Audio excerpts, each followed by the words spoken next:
Welcome to episode 62 of the Migtown podcast, your only weekly source for crashing through RCMP barricades.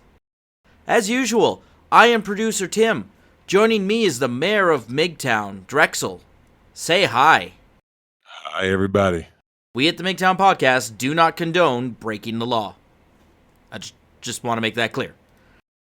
Also joining us, fresh out of cancellation, Mr. Ken Jennings.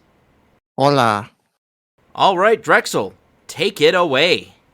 Well, first and foremost, Ken, it is a pleasure to have you back because, as you know, I'm always standing with people who are getting canceled left and right by the Karen Brigade. And the Karen Brigade came after you, something fierce. But you are back with us now. So walk us through, for those of us who don't know what happened, there might be some new listeners who have never heard of you. Kind of give them just a background. So for those who are new to who the hell I am, I'm Ken. That's obviously not my real name, or it might be. It's up to you to figure out. That's part of the mystery.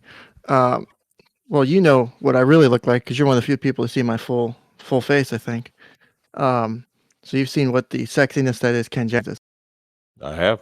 But I showed up as a non-figure really around the Vic Mignogna stuff. I did a small, well, I say small, but it was an analysis of Ron Toye's mental health, and it got me on Nick Rakita for a few shows.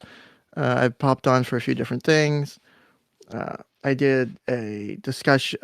I talked about the Sophie Long custody case that angered a few people who subsequently called my employer, made many false accusations about me. I was terminated employment thereafter. The next day, it was a thing. I'm on the upswing now, finally, so I'm happy to say that. That's kind of the quick, I think, down and dirty summary, unless you think more details needed. That's pretty good. Well, Ken, I think back to what happened to you, and obviously you were covering things that, people view as, let's just say, controversial, right? That's the word that they always want to use. Something's controversial this, controversial that. And, the question has to be raised. What do you think about the enemy's need to suppress truth or just differing points of view?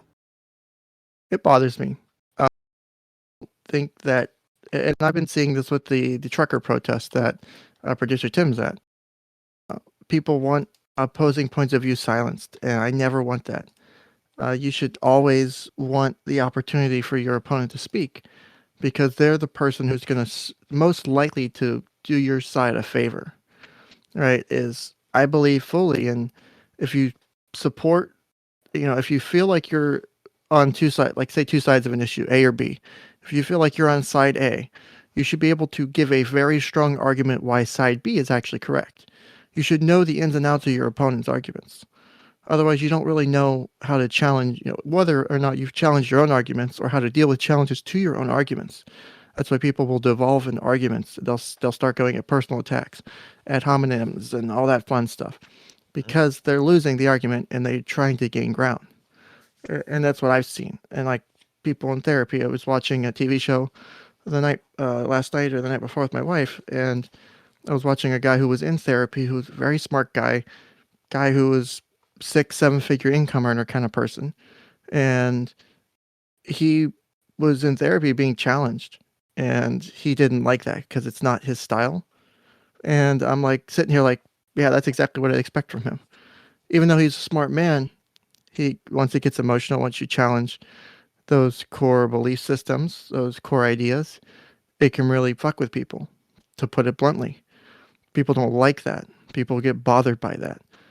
People don't like having their core ideas challenged.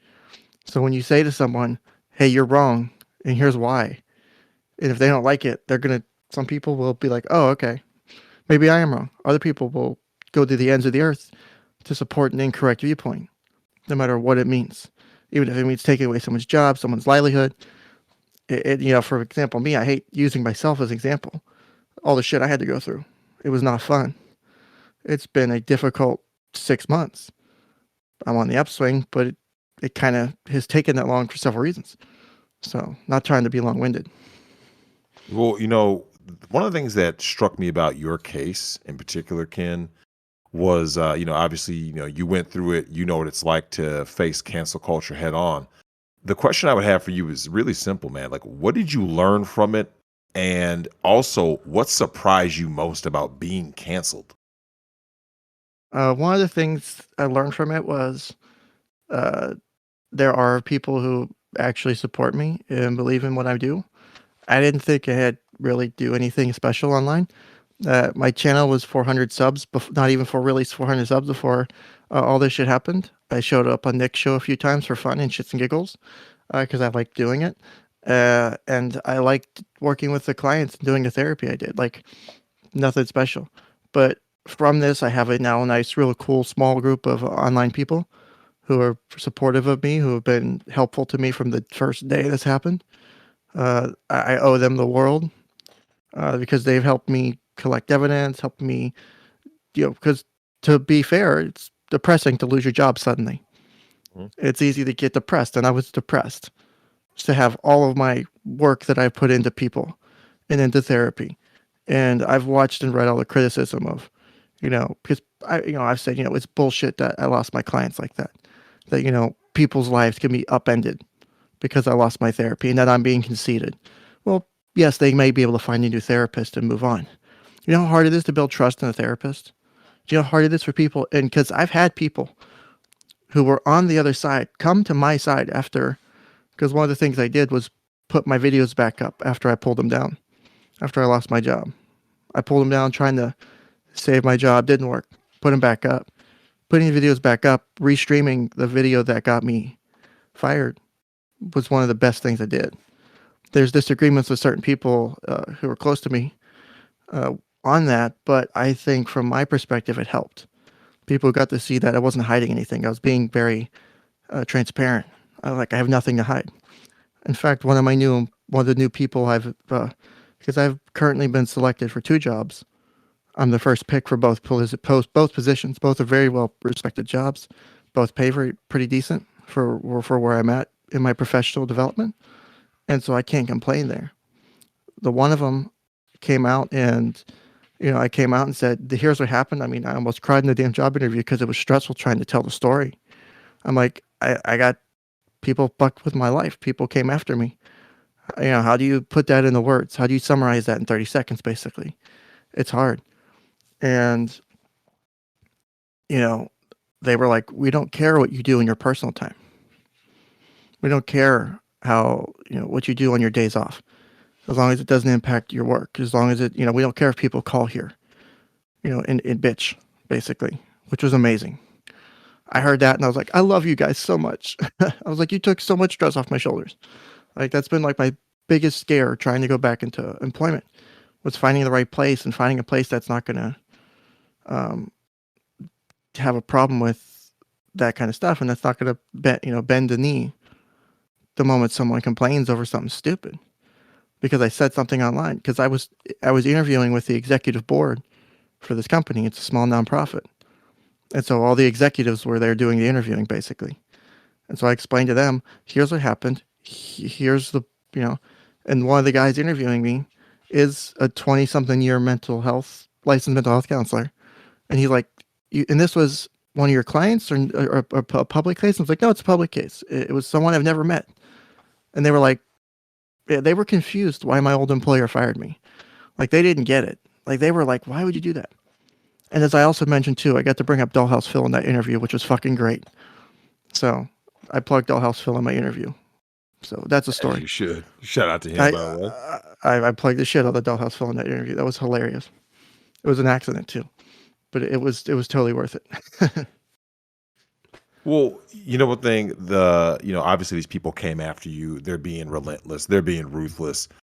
One thing that I've noticed about these people who are always trying to destroy people is that they don't seem to possess any empathy. Ken, at any point, did anyone actually reach out to you and say the simple words, "I'm sorry"? People from that side, yes. I've had several people say, I should, I think I went too far. That wasn't okay. So there are people who did go okay, maybe I did go too far. So there are people who were realizing that they did overstep, or that there were better ways to deal with the situation. So I will give those people credit. I know that's not an easy thing to do, and I feel like I've been fair in my way of dealing with this. I've been polite to most people who've dealt with me in this. I haven't been too much of a dick. Like I said at the beginning, there's only two things. There's like one off limits person, and that's my spouse. Don't fuck with my spouse. I don't care Mhm. what you do to me. Don't fuck with my spouse. That got broken a while back, and it got dealt with real quick. Let's just say that much to summarize, because I don't want to drag all that shit back up. Mhm. Because it's like my wife. Don't fuck with my wife. She had nothing to do with this. It's already been traumatic enough. Leave her out of it. Then she got drug into it. I lost my shit, and I have no problem. And because the one executive during the interview was like, I was like, I'll show you my videos. I'll link to you to the stream that got me fired. And so like I was like, I can send you the link to it. I'll let you watch it. And they didn't think that the one executive lady who interviewed me was like, uh, the guy who's the licensed mental health counselor. He's like, he'll probably agree with most of the things you think. I was like, okay, that's cool. So I feel like I'll be at this one place the one place I interviewed for, that place that I call place one. They're very good. The second place, it pays a bit more. It's a different style job. I told them when they picked me for the position, I said, um, or when because I have to do background checks and stuff, with fingerprinting, all that fun stuff. It's boring and shit because you're working with, you're doing therapy, you're working with kids, you're working with those kind of things. So you have to do fingerprinting and background checks. So they have to waste the time and money to do that. So I'm waiting on all that shit to come back. Um, I told them whenever they were ready to proceed forward, I'm like, look, here's the deal. This shit happened. Are you guys okay with that? And so they were like, well, we have to get further into the background check process, but it shouldn't be a problem. So it, it was one of the things that scared me most about trying to come back. It's been an anxiety inducing thing for me. How the fuck do I deal with this in an interview? How do you how do you explain all this that makes sense to the layperson? Because like, for the lack of a better term, the concentrated autism that was this event is a lot of shit, right?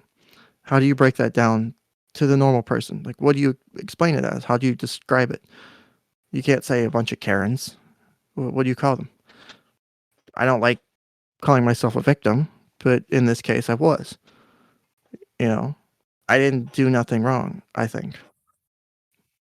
I have yet to, and there's still a $500 bounty for someone to prove that I've done anything wrong professionally. No one's done it. No one's tried to claim it. $500 cash straight to you. No one's done it. It's No one's never been able to. about wrong anymore, right? Right, Oh wrong. yeah, One thing that I think needs to get discussed, Ken, is, and this really doesn't get discussed enough. I haven't heard of anyone really putting pressure on this issue. Is that the pressure that needs to be put on employers? Why don't you believe employers step up to defend freedom of speech rather than populist theory of just whatever is the going mo of the day, right? Like employers just like this, like, yo, you're on your, like you said, you're on your free time. We don't care. You see what I'm saying? And that doesn't seem to be the case. What do you think about that? I think it comes down to liability from the business perspective. So, like I said to some of the, I don't even remember if I said it to you guys, but I could understand why my boss fired me. Doesn't make it right, because I could see her thinking of it as like a liability and getting sued and shit. Ironically, I think she made a bigger lawsuit against herself if I were to sue her, which I've explored that option and it's still technically available to me. I just at this time I'm not pursuing that. It might happen at some point because I'm still a little bit pissed. Butthurt might be the right term. I'm still mad. Uh, to not even give me the chance to transition clients, that's wrong professionally. That's actually to me, that's to me a bit unethical, Hmm. and it actually is unethical. I pulled up the ethical code for her specific licensing, and so to not give me a chance to transition clients, to not be able to explain to them, hey, I'm leaving, whatever reason. It could be fake. I can lie. I'm going to new position. I'm going to new company. Blah blah. Whatever the fuck, right? And to do that, and then give them the chance to have their closure.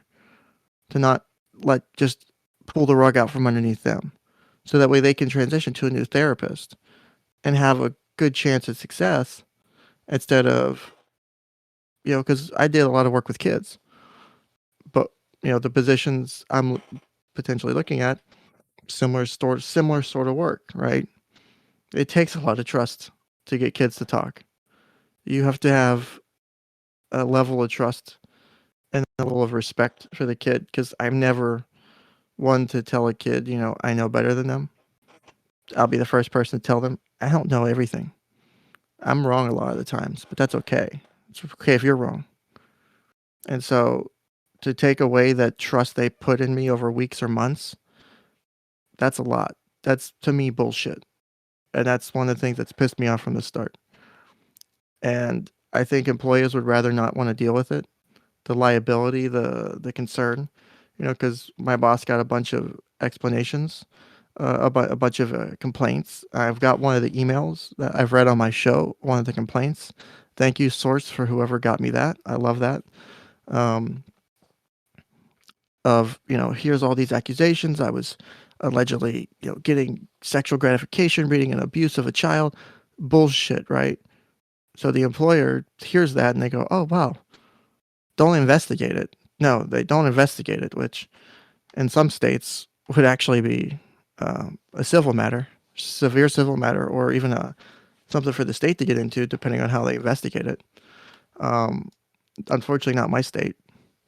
And so it's easier to wash your hands of it, no matter how good the employee is or isn't. And I'm not saying I'm perfect. I have mistakes. I fucked up on shit. It's whatever. But to not even listen to really listen to the side of the story, because that email that was used to terminate me on my employment came in less than an hour before the sit down meeting with my employer. So the only information she had was stuff that came in over the phone and that email that came in less than an hour before I sat down with her. How do you investigate that? How do you determine the validity of facts? You can't. So what's the easiest way for a small business to deal with it? Let you go. That's kind of sad, man. Well, here's one of the things that I've always thought about. You see this when anyone gets canceled, right? Whether it be like, Hollywood person or an athlete or whoever, right? Some famous person gets Me Too. Obviously, it happens in the private sector, right? Just your regular citizen or whatever, right? Ken, did you see something that I think is very suspicious? Did you see any friends who turned into enemies just based on allegations without knowing anything? Like, yo, Ken, you and we've been cool for 10 years. We're bros. And then Ken is blank. And then, yeah, Ken, I can't talk to you anymore. Because I've been hearing this in the school system, right? In the public school system, a kid gets Me Too'd and people just turn on the kid overnight. Just boom, done. Did you experience any of that? As far as my friendships go, I have very small, close friendship circle in person, and every one of those was supportive. Former coworkers I haven't talked to since I lost my job. Um, it sounds like, from my understanding, is at least a couple of them aren't necessarily against me. I think one of them was because one of the people at the one job had kind of heard about what had happened, but didn't have it connected to my name. And when I put the pieces together, they were able to put A and B together and go, "Oh, that was you." Other than that, they had no idea that it was me. So thankfully, it didn't really get spread around that, oh, so and so was terminated for XYZ reasons. Just that someone was terminated for XYZ reasons at this place. Um, and I don't think I luckily had to deal with that, but that is something that can be, when you have friendships or relationships that go that long. My I have people, 3 or 4 people I would call best friends. One of them I've known since 7th grade. So going on 20 years soon of knowing them. Um, I've got another friend about as long, probably a year or two less. And then another one that's probably 5 or so years. People I would trust with every piece of information. They've been supportive. They've been helpful. And, you know, if I were to have one of them just pull the rug out from underneath of me like that, that would be traumatic. It's no different than, you know, losing something important to you, because everything a lot of the things we do, work, relationships, people like their work. I like what I do. I like doing my YouTube, the shit I do, the random shit I do on YouTube. Having that pulled out from underneath of you, something you're invested in and enjoy, will be, a um, a painful thing. It won't be easy. It's traumatic. It's upsetting, and people, I don't think when they do these things take that into consideration. Like, look at the Joe Rogan, Neil Young thing that's going on right now. People want Joe Rogan canceled because of something he says. I think I've watched Joe Rogan's. I used to watch JRE stuff before. I think the guy's a little too invested in the DMT, and that's cool. That's his thing, not my thing. I don't want to shut him up for it. I think he makes himself look worse if he says something really stupid and keeps talking about it. Why would you want to shut up your enemy when they're digging the hole for you? They're digging their own grave. If they're saying shit that's that stupid, why would you ever shut them up? You don't have to do as much work to make them look bad. Like, let them look bad on their own. When you try to silence them, when you try to drive people underground, it never works. It never works. Never. Well, the Joe Never, Rogan thing never kind of works. exposed a couple of things, right? Like, so okay, I'll tell you the thing that is actually the most striking about the Joe Rogan above all else, and I want your take on this. Regardless of what side someone's on, blah blah blah blah blah, right? To me, that's actually irrelevant. What is more relevant is that, look through all of the BS for just a moment, and what you start to realize is that these people are just making financial decisions at the end of the day, right? Because like Joe Rogan makes more money for Spotify than Neil Young. You see what I'm saying? It's like, okay, who are we going to side? We're going to side with the moneymaker, right? The golden ticket here, right? Yeah, I think it makes sense from a financial perspective, right? Well, Neil Young is a smaller fish, right? Like they're going to protect the golden egg, right? The golden goose. So they're going to sit there and go like this. Okay. Now watch this from Spotify's position, right? All right, Ken, we're going to cancel Joe Rogan, right? We're gonna side with Neil Young and everyone who believes in what Neil Young believes in, right? Cool. So Joe Rogan's gone off Spotify. He's the #1 podcast in the world, right? Last I checked. Okay. Someone will platform him. Someone will find him a place. He'll Oh, have yeah, a new yeah, home. yeah. That's the thing. Like you lost. You see what I'm saying? You Yeah, lost. Like if you're Spotify and you side with Neil Young in that crowd, how much money are they really making for you versus how much money is Joe Rogan making for you? And I think the financial thing needs to be put in play because here's the thing. At the end of the day, when Kohlberg talks about the 6 stages of moral development, right? That is really kind of going in line with the feminine perspective, which is care-based morality. You see what I'm saying? I'm going to make this choice based on only the whole issue of, you know what, Ken, I'm going to side with the person getting me more money rather than just going like this. Free speech, right? If you don't like it, you don't have to like it. If you don't like what this person says, so what? You see what I'm saying? It became something more when it didn't need to be.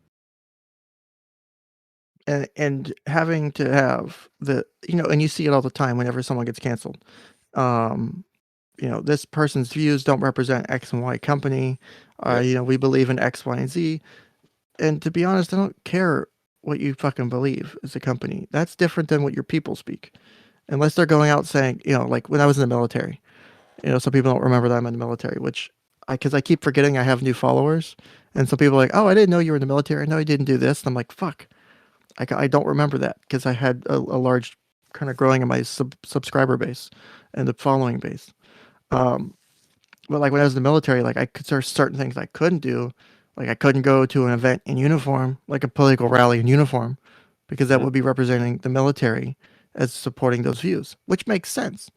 Unless I'm going to like a rally wearing my company XYZ T-shirt in logo or uniform, it doesn't matter what I fucking say. And I don't see it happening the other way. Do you really see the censoring of opposing views that goes the opposite way? Mhm. And And that's the problem. Like, well, I got imagine to the ask you this though, outrage Ken. from that too. Oh, absolutely. Well, here's what bothers me. these people come with all this BS and this nonsense, right? And I warn people because the same people who are out there with their pitchforks, right? They want to cancel Grimm, they want to cancel Joe Rogan, they want to cancel you, they want to cancel me, they want to cancel Nick Recated. Pick a name, right? Yeah. They're eventually going to come for you. You see what I'm saying? The same people who have the pitchforks, right? And they're out there with their little tiki torches. Someone needs to be canceled. Eventually it's going to boomerang and swing back to you, and then your head is going to be on that pike. So, Ken, what is your take on where we're going with this new world order of social credit, right? Of this wrong think, wrong speak. What do you think about that? It scares me. Like, truly does. Because what's one thing that you expect from therapy, right?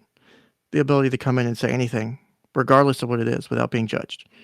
Like, people could come in and tell me the worst shit they've ever done in their life, or ever had happen to them the last week or the last month, whatever, right? And I'm going to sit there and listen and not judge them because they want to have a dialogue. They want to be able to say, this is what's going on with me. Tell me what you think about it, or tell me your impressions of it. And know that I'm giving them information based off of what they're telling me and saying, hey, here's my impression of it.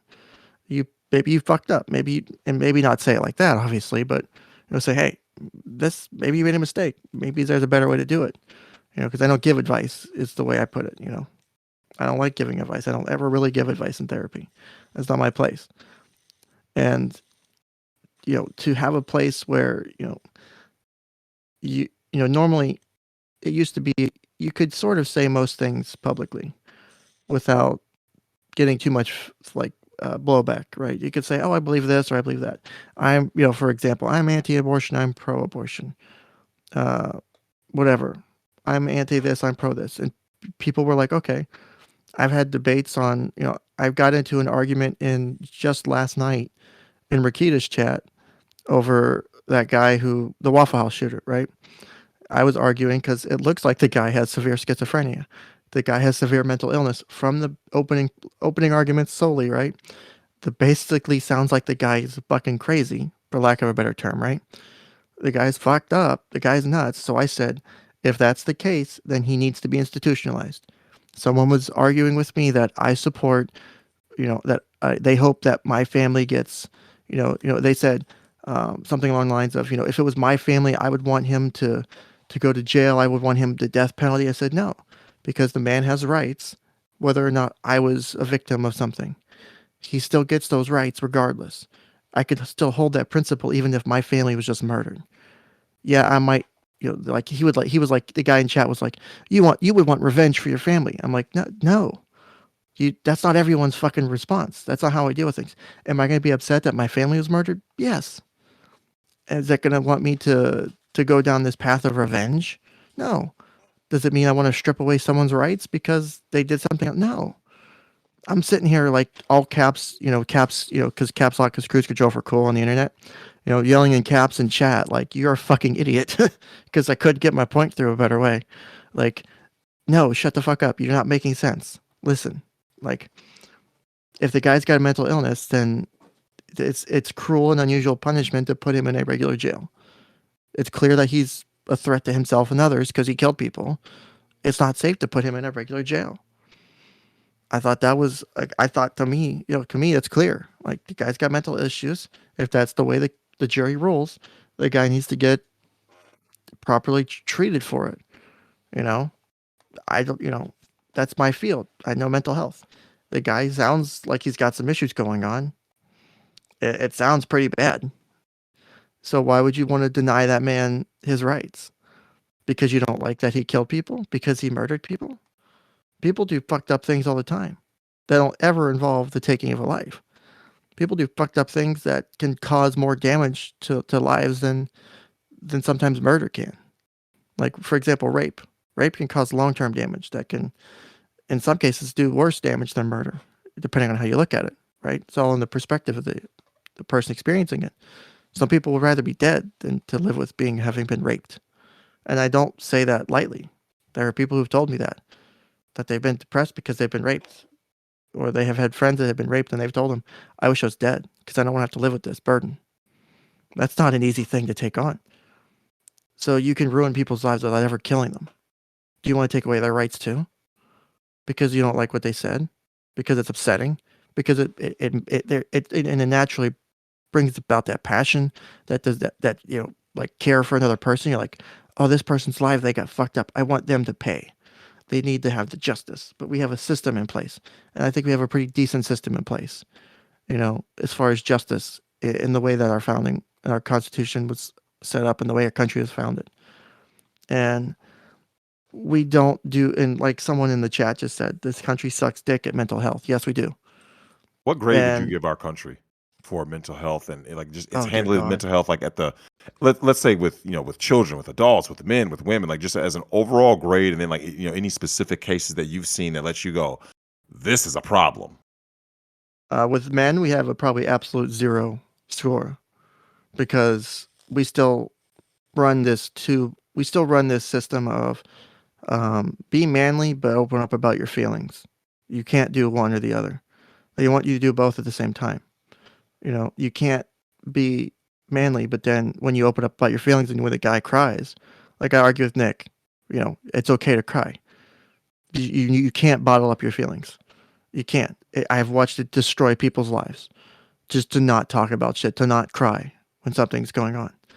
Maybe not cry in public and on the internet, but you still need to cry. You need to let your shit out. Like I've seen it destroy people's lives. And people want, say they tell men, no toxic, stop the toxic masculinity, stop, this or that, which is great. I get it. But when a guy does that, when a man does that, and then it's now, oh, this guy's a bitch because he's crying because blah, blah, blah. Motherfucker, you can't have it both ways. Pick one. Do you want us to be manly, or do you want guys to be manly, or do you want guys to open up about their feelings? Don't fucking put a double standard up there. The way we deal with children.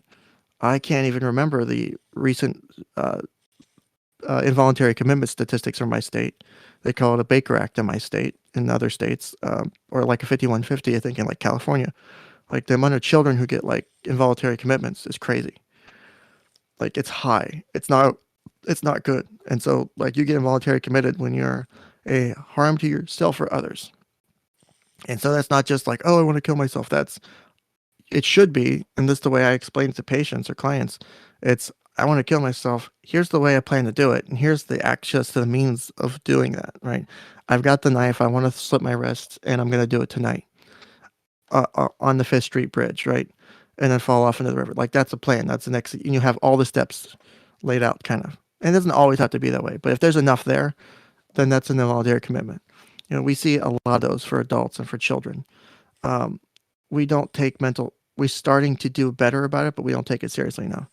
I think everyone needs to have a therapist. I've gotten into arguments with people since losing my job.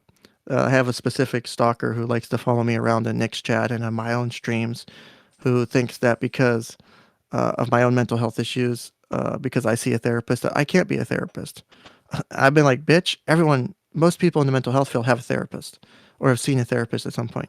Do you realize the awful shit we have to hear sometimes? Do you think we don't want to talk to someone about that shit? Like, it gets bad. Having someone tell you, oh, I've been raped, or oh, I was sexually assaulted, or oh, this happened, my dad beat me, and if you work with kids, oh, my dad beat me and I'm 7, or I'm 10, or I'm 13, or my mom whips the shit out of me, or my mom broke my arm. You think you think you can deal with that alone? Good luck. Well, now, Ken, I got to say this though. You're talking about, obviously you come from the mental health field, and some of the things you're talking about are important. But one of the things that is very suspicious to me, that really does bother me, is that we have a pussified nation, a pussified world, right?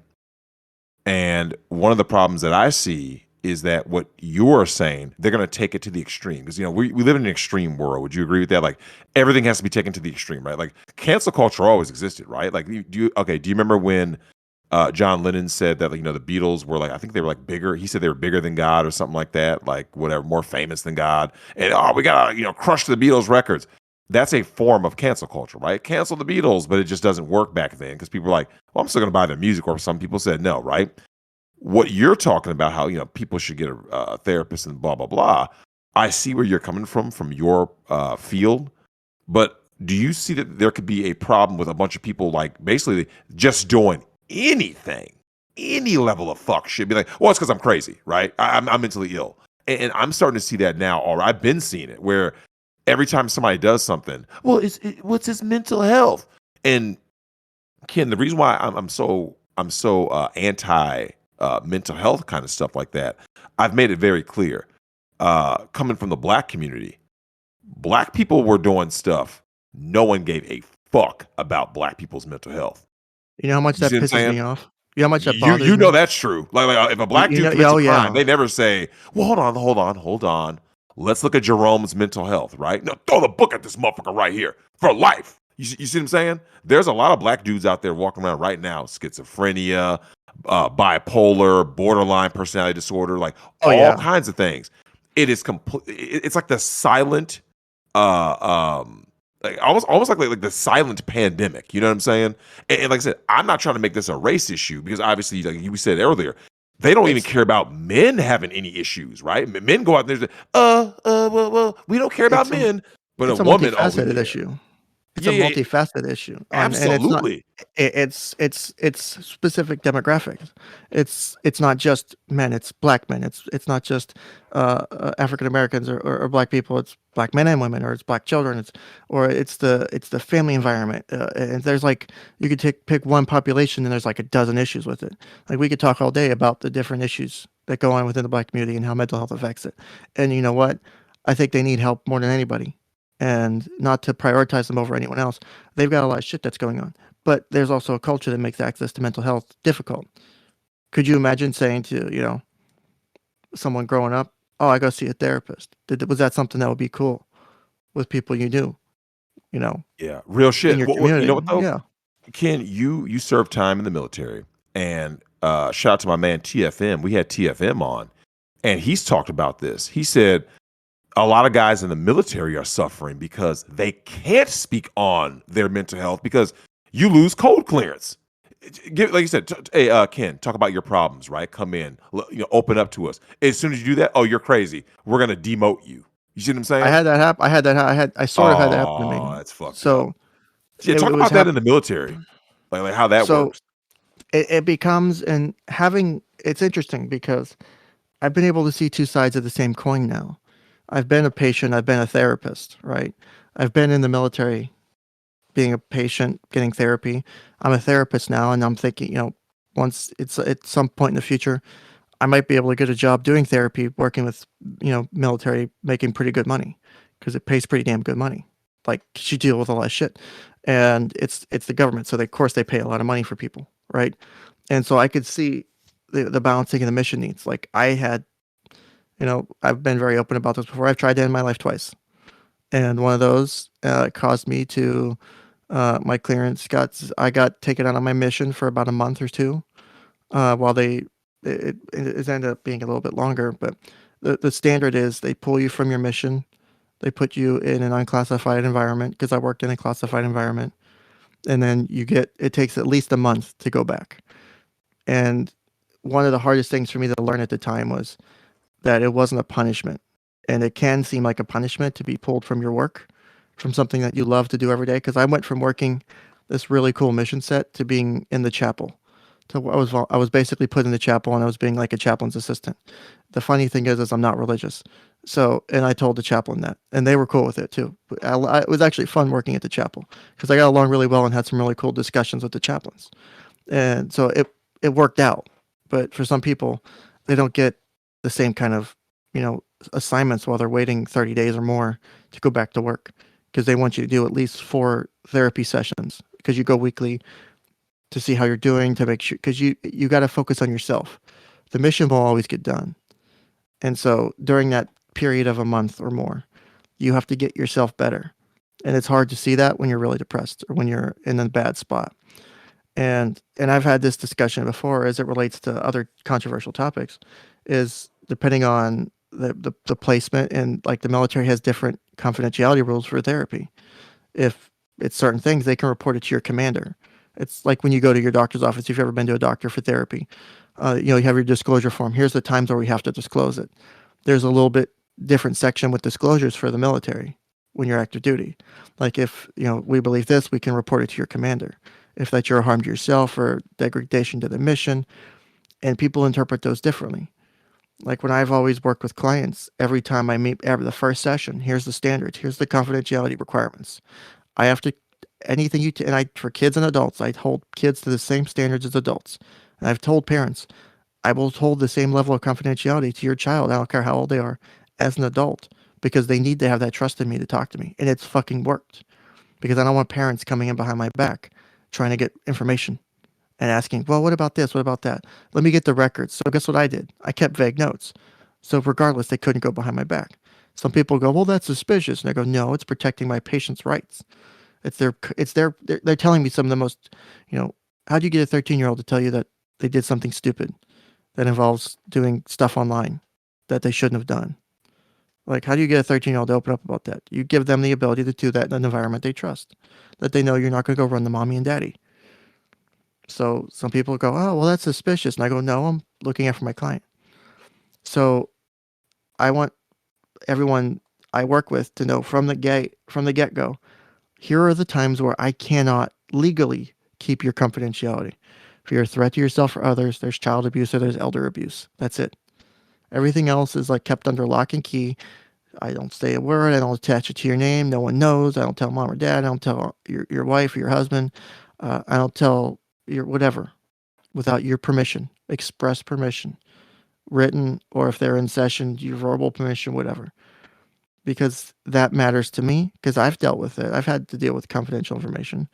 My talking to a therapist, multiple therapists. I've been in therapy since 2014, 2015, basically. I have no qualms about it. I love therapy. Therapy is fucking great. The amount of benefit my life has gotten from therapy, going to therapy, helped me get my shit together. It helped me get not so stupid depressed I wanted to end my own life. It got me my career field because going to therapy and learning that I could practice with a master's degree. I went and got a master's degree when I got out of the military. It's got me on my profession. Therapy has done a lot. It helps me personally. Like I get so much enjoyment and fulfillment out of my job. I have never once woken up in this job, in this career field since I've been working, getting my master's degree, haven't gotten it, working on the licensing aspects because it takes a while to get your license fully. It's called an unrestricted license. It takes like a couple years or more to get. And, while having these different jobs, I've never once woken up and going, I don't want to go to work today. I could be tired. I could be beat to shit, but I know when I'm going to work, I'm doing good. I know I'm helping someone.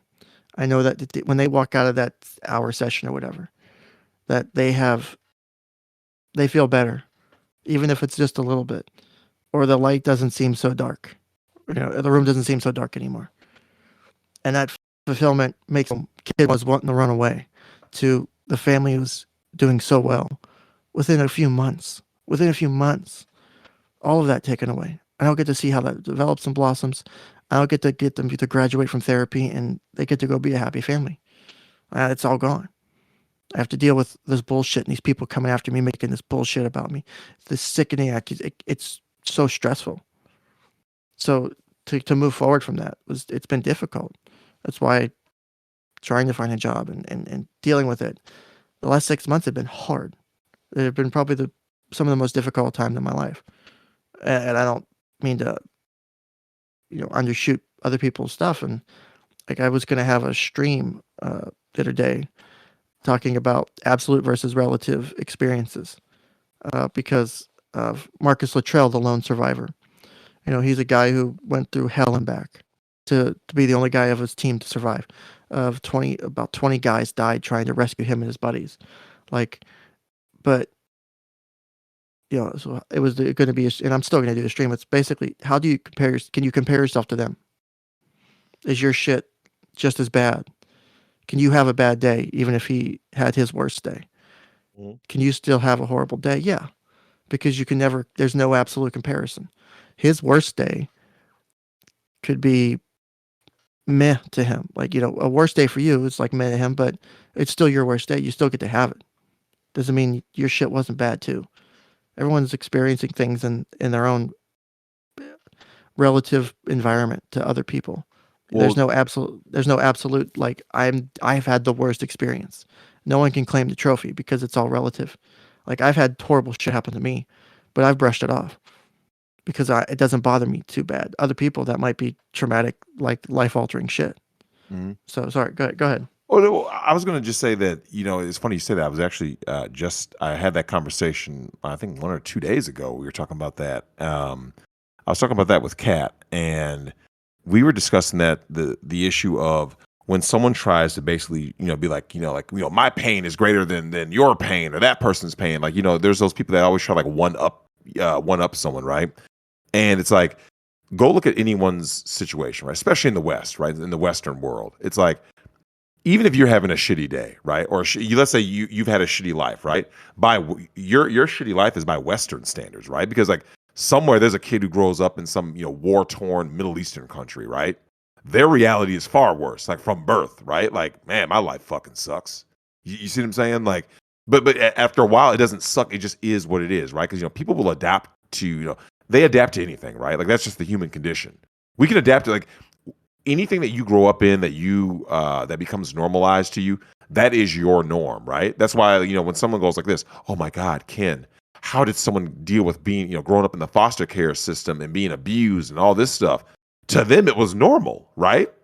So they don't even see it as like That's their abuse. They're like, day-to-day. yeah, like it's just my day-to-day life. Like, yeah, this is my life. I don't know when my next meal is coming. I get beaten down by adults. I get told I ain't shit every day. That's just my reality. So when they get out of that reality and someone goes, hey, do you want to go and do you want to live this life over here or do you want to live this life over there? That's when people kind of step up and they go, wait a minute. Have I been living wrong all this time? Because that's kind of what happens with technology, right? When someone says, hey, Ken, man, how much do you like your phone? Let's say you have like an iPhone, I don't know, let's say an iPhone 8, right? Don't ever accuse me of having an iPhone, you sick, disgusting. I'm an Android user. That's offensive. I'm offended personally. Don't ever do that. I have a Look, man, you got to Galaxy call the Note therapist 20 for that. Ultra.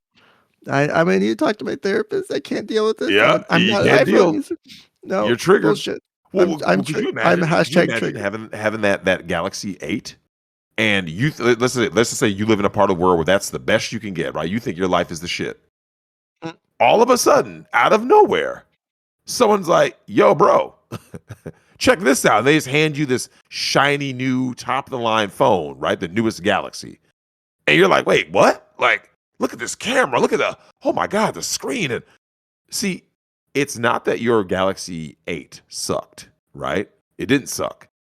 It just sucks compared to this. You know what I'm saying?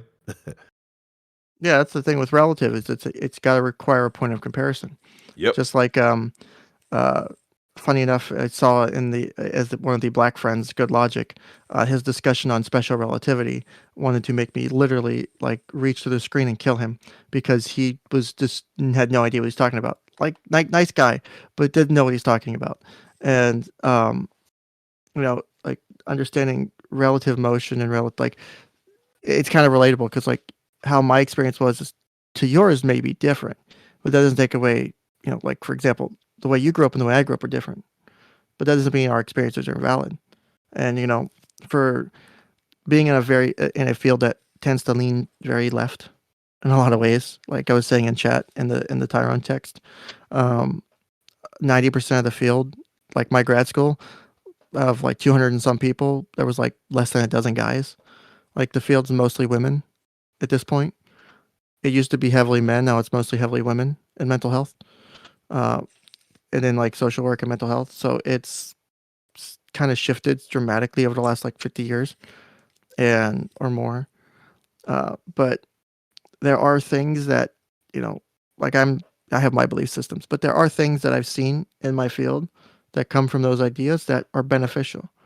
I've watched like it was like if you've ever watched The Rookie. It's one of those that TV a cop TV show or whatever. I think it's funny. I watch it. My wife hates it.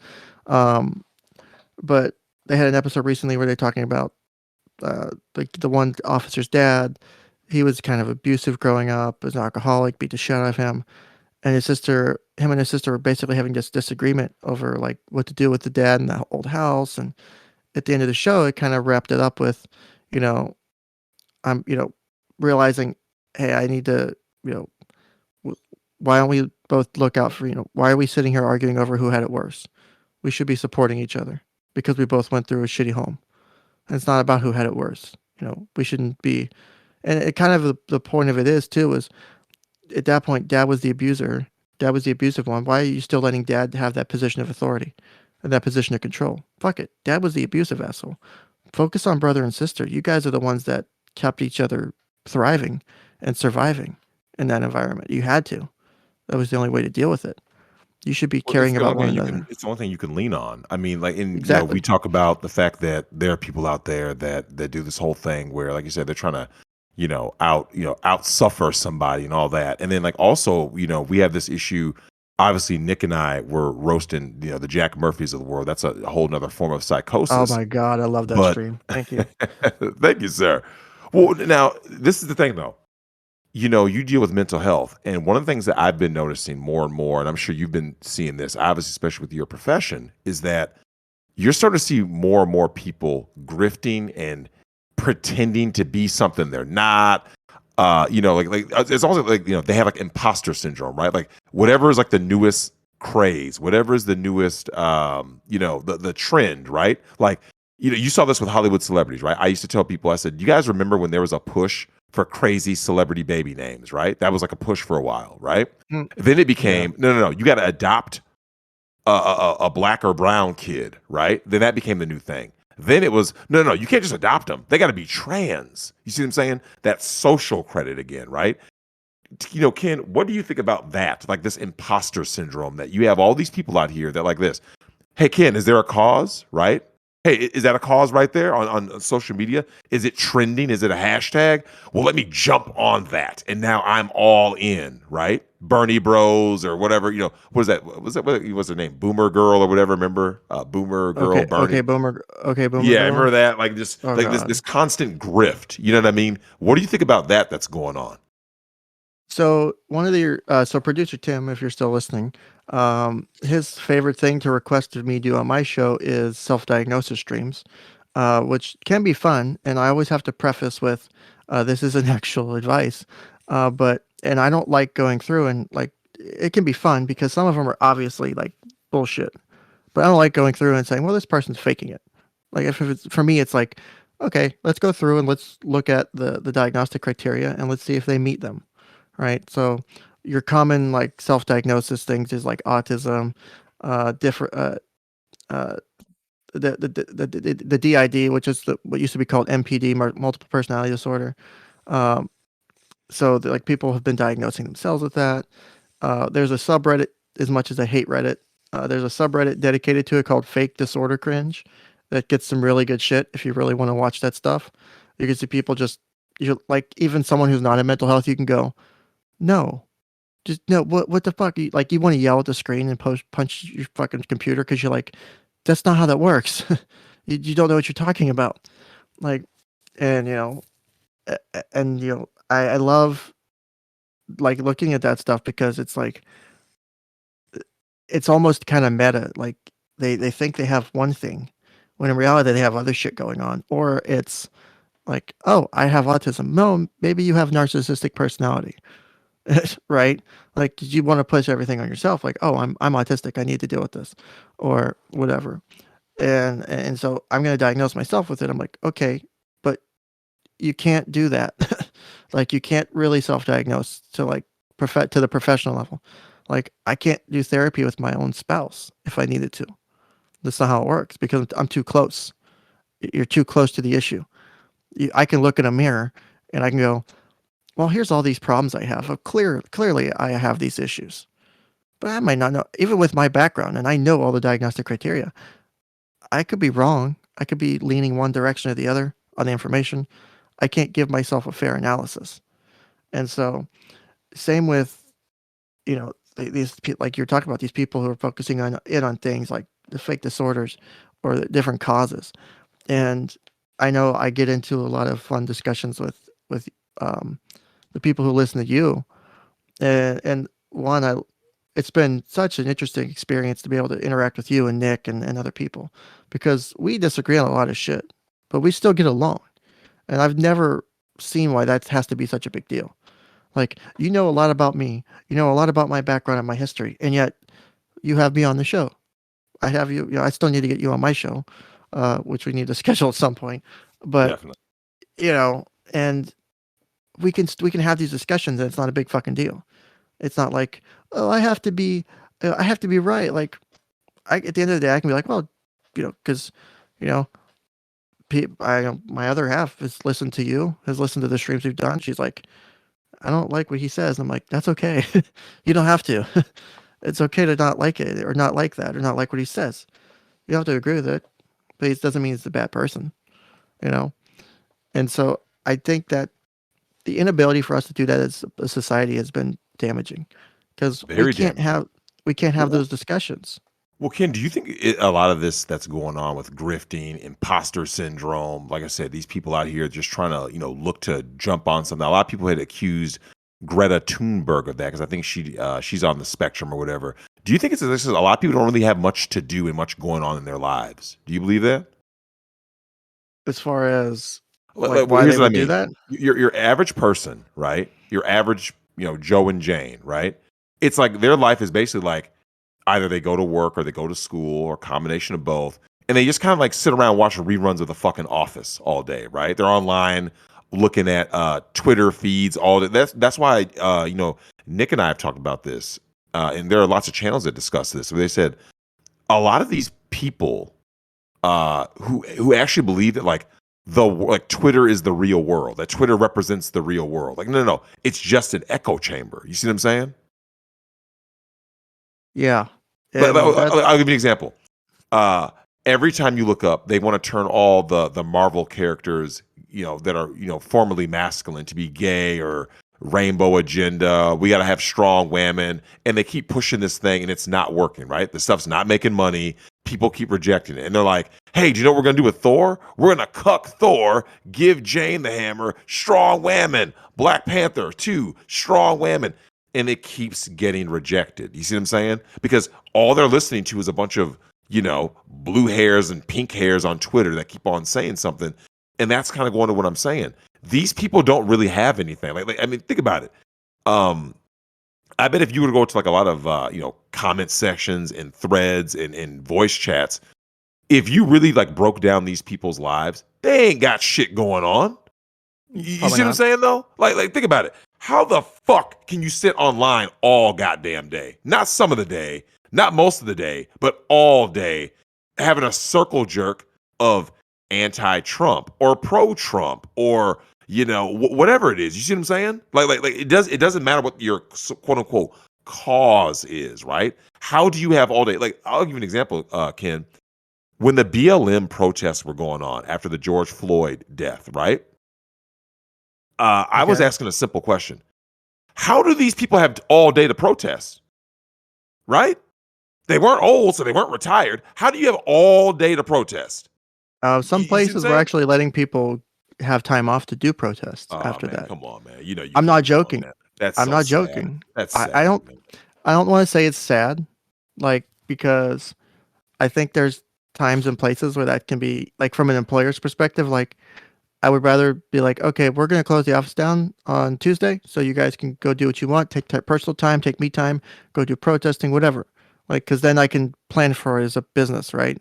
Versus just having a bunch of people call in to go to protest. Like, so I could see that being done or being, doing it to promote whatever mission or belief set your company wants to promote, because it's your company, do what you want. I have a company. I have Cans Counseling Couch LLC. What's the official position of that? Don't do stupid shit. Right? So, like, okay, that's my official business position. Um, don't piss me off because people are seeing the downfall for that. Like, people who've fucked with me really bad have seen the fallout from that. Um, and I'm winning, and I'm happy with that.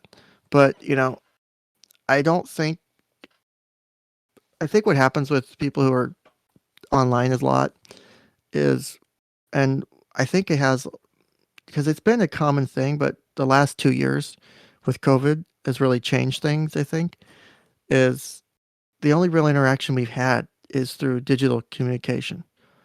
We haven't been able to see people, or a lot of places it's been like that. You can't see people. You can't go visit your friends. You know, you can't go visit family members. You can't, the official position of Canada is to use glory holes to help prevent the spread of COVID, which I'm fine with. If we want to do a glory hole, we can do that. I'm cool. You know, And so when you have this lack of human contact, the amount of, from me, I saw the damage that COVID did to kids. I still see it. Like wearing masks all the time. Where does most communication come from? Facial expression, vocal inflection. I can't see that with a mask on. When you're a child, smiles, frowns, crying, laughing, all that's picked up subconsciously by facial expression. So when you take that away, you're just hearing a voice and you're young. You don't understand. Like you have to connect the sound to the face expression, right? Like if I go, well, I'm having a really good day right now, but you can't see the face that I'm making. Does it sound like I'm actually having a good day? Do you understand when you're 5 what the hell that means? No, it hurts. And so Oh, all I've been when hearing for the last 2 years is a bunch of muffled speech. You see what I'm saying? What? Like, dude, look, this Suck mask comes my off dick. at all times. Because I mean, look, Hey, think about it. In the last 2 years, how many times you heard people say like, "What?" Because here's the thing: it's not natural to have some damn thing over your face all day. Doing, everyone wants to be Darth Vader now. You know what I'm saying? Like, it sounds terrible. yeah, it's not. You know, It's that's bad. not normal. That's not normal human interaction. And like, Ken, we got Angry German that had was telling us about how bad things have gotten in Germany with I think it was like the young men were self sunsetting, right? Due to all of these lockdowns. Like I guess it's a huge spike. It's now, when he reaches that apex where people kind of go, okay, we can't ignore it, right? Like, you can ignore a lot of problems for a long time. It's kind of like when you go to like San Francisco now, right?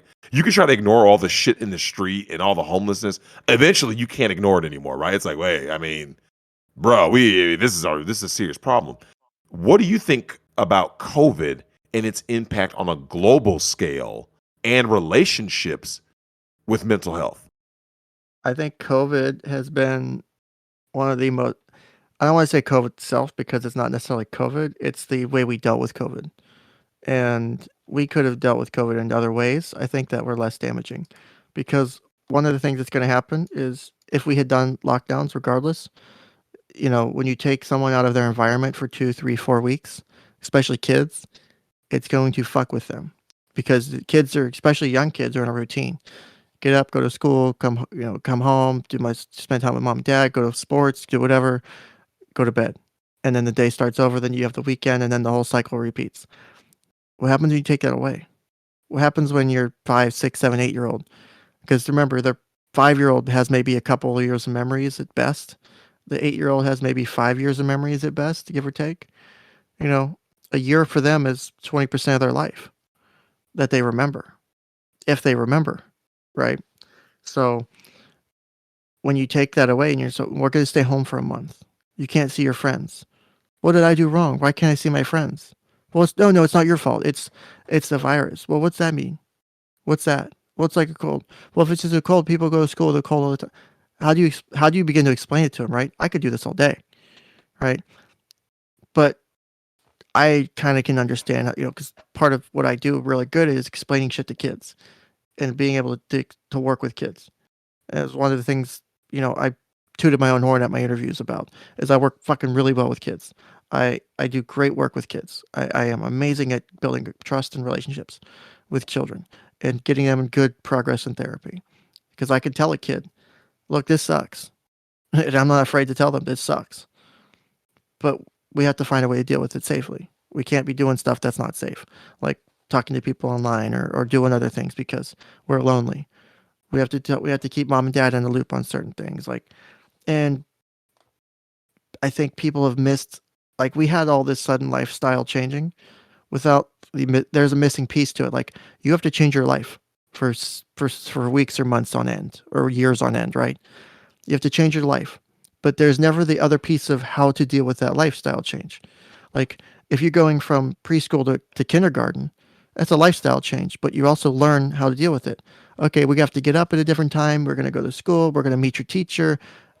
So you got to know who they are. You get to see your new classroom first. You get to adjust. There was no adjustment period. There was none.